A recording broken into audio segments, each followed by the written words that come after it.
Why are you acting so high and mighty over a mere $300? We don't need your chump change.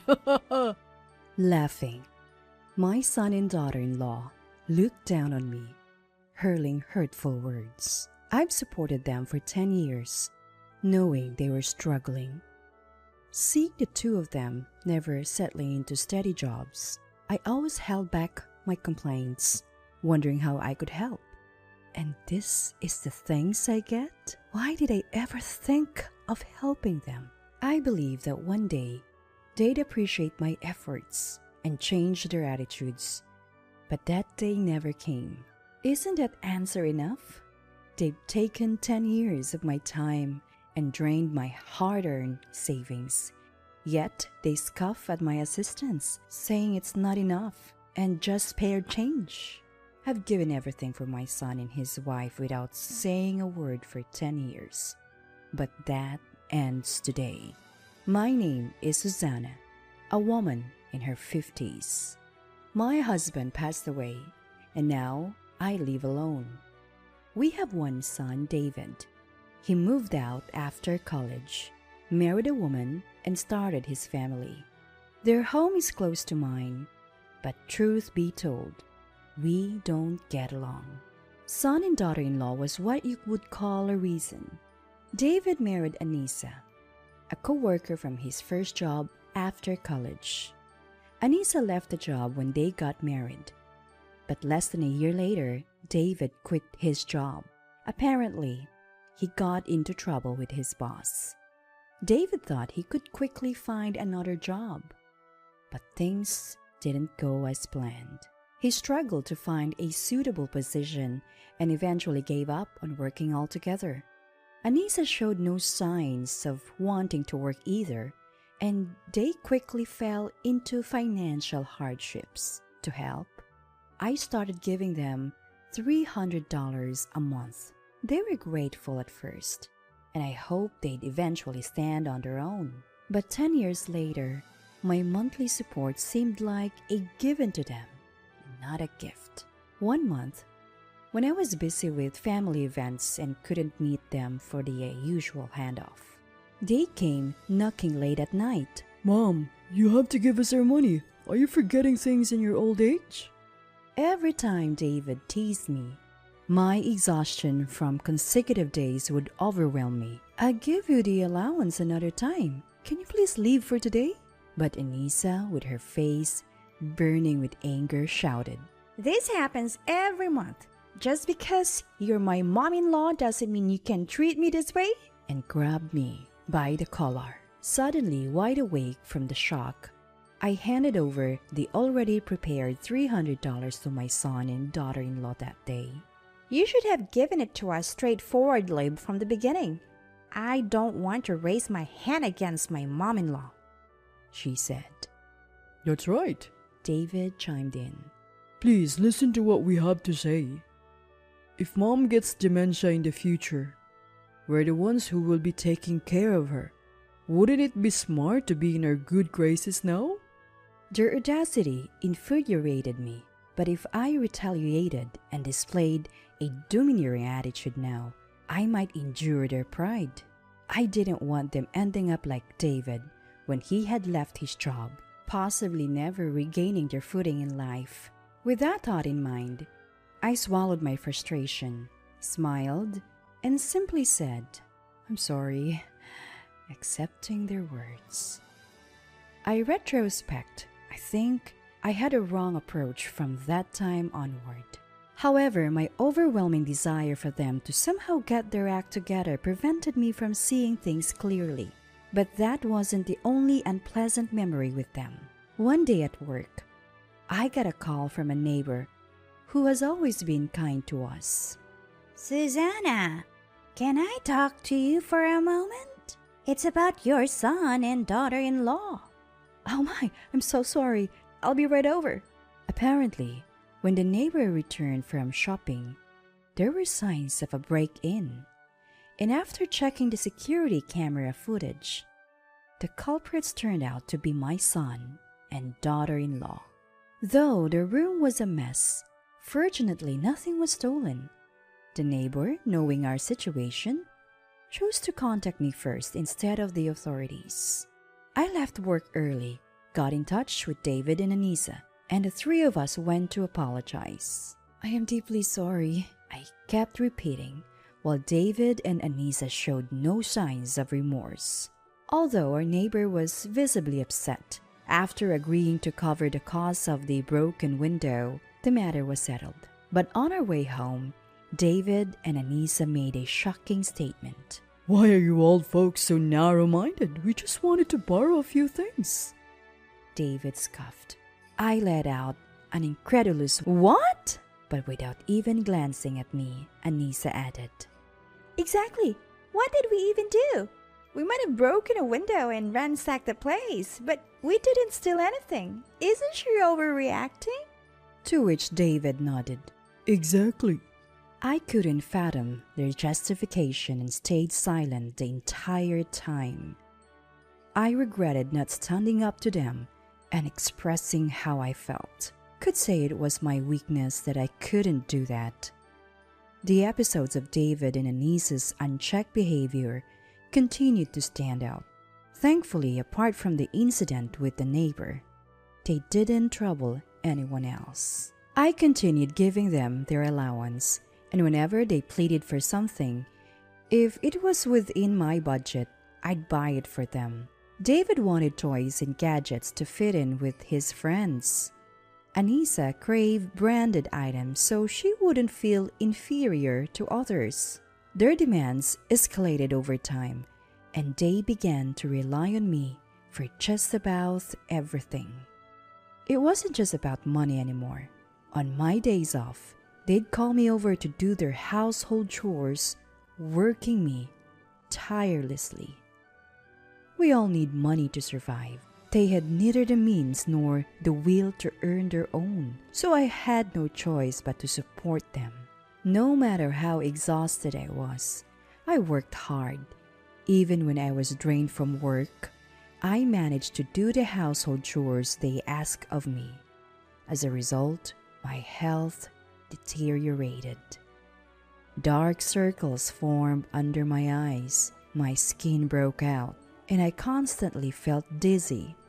Seeing me like this, my son and daughter-in-law joke. You look like a monster.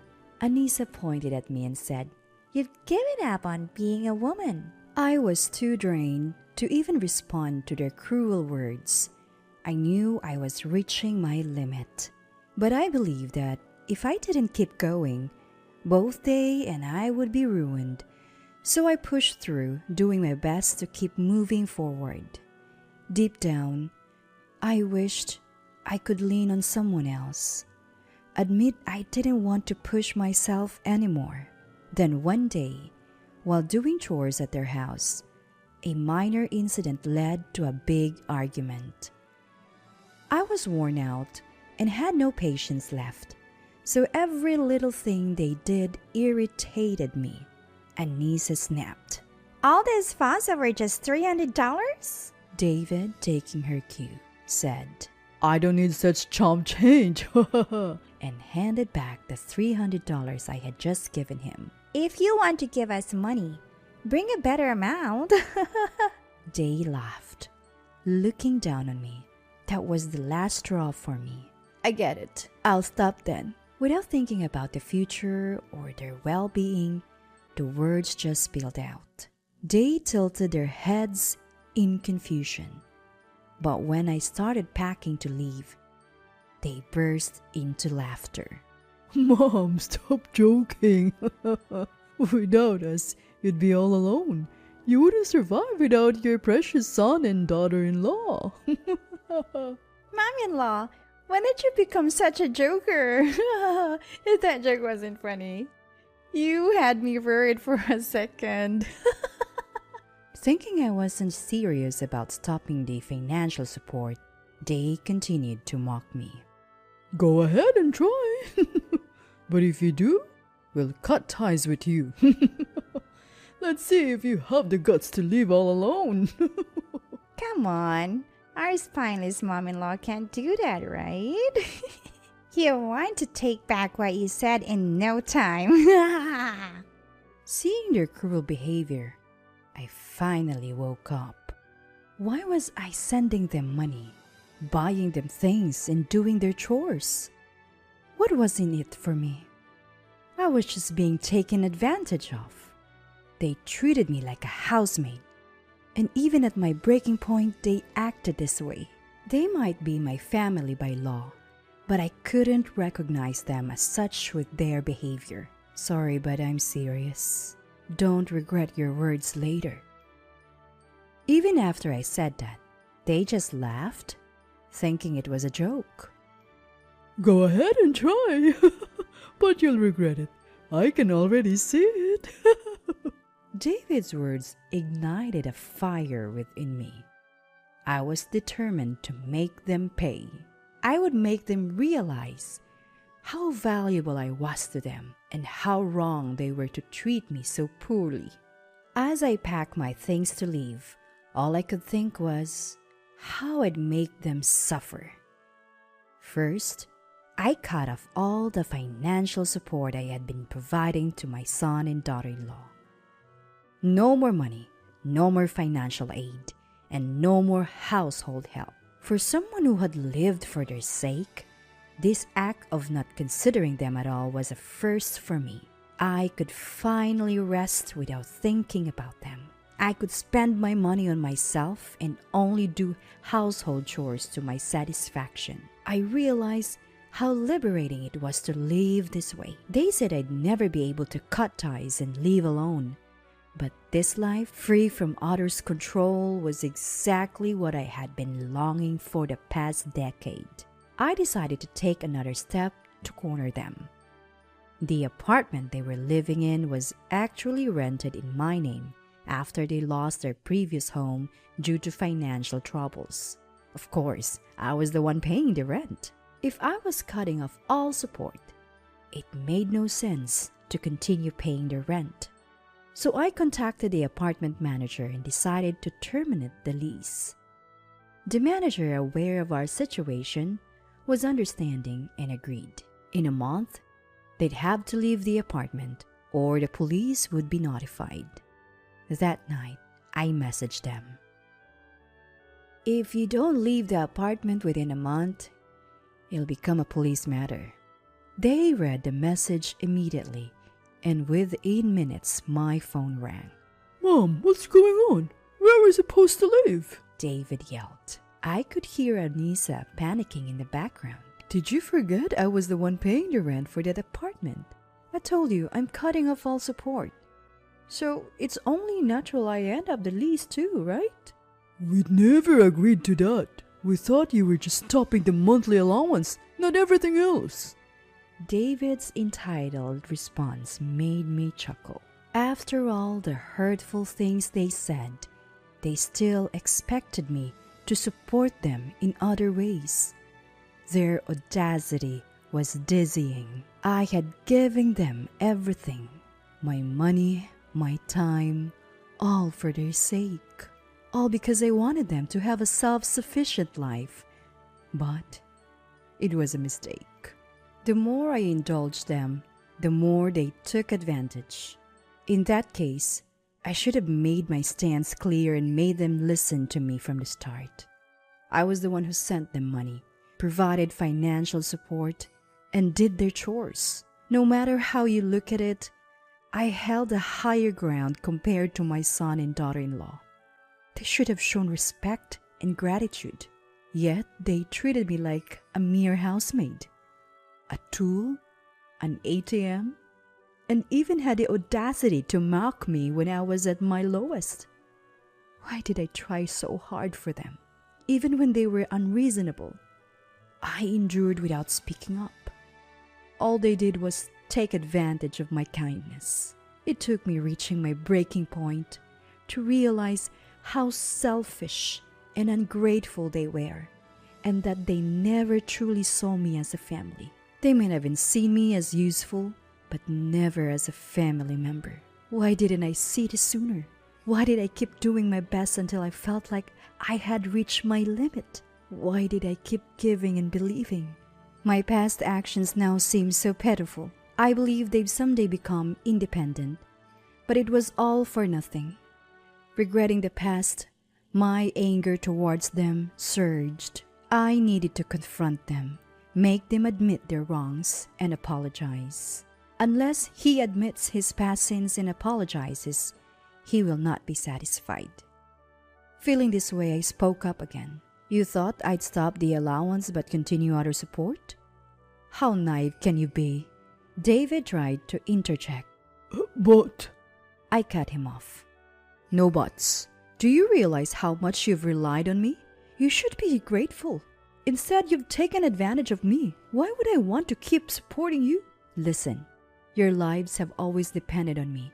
If you upset me even once, and I felt like not helping you, that would have been the end for you. It's a good thing I was so naive. I kept hoping you'd someday stand on your own, that you wouldn't always need my help. I was such a kind-hearted mom. Yeah, Mom is kind. You don't really want to abandon us, right? You said things in the heat of the moment, and now you can take them back. We forgive you, Mom. Let's try to be a family again, okay? Don't be ridiculous. I've opened my eyes. No matter how hard I tried to support you, you never wanted to be independent. You just wanted to live comfortably on my dime, right? David, sounding panic, replied. That's not true. We did want to be independent, but it's hard. Neither of us feels motivated to find a job. We did our best, but it wasn't enough.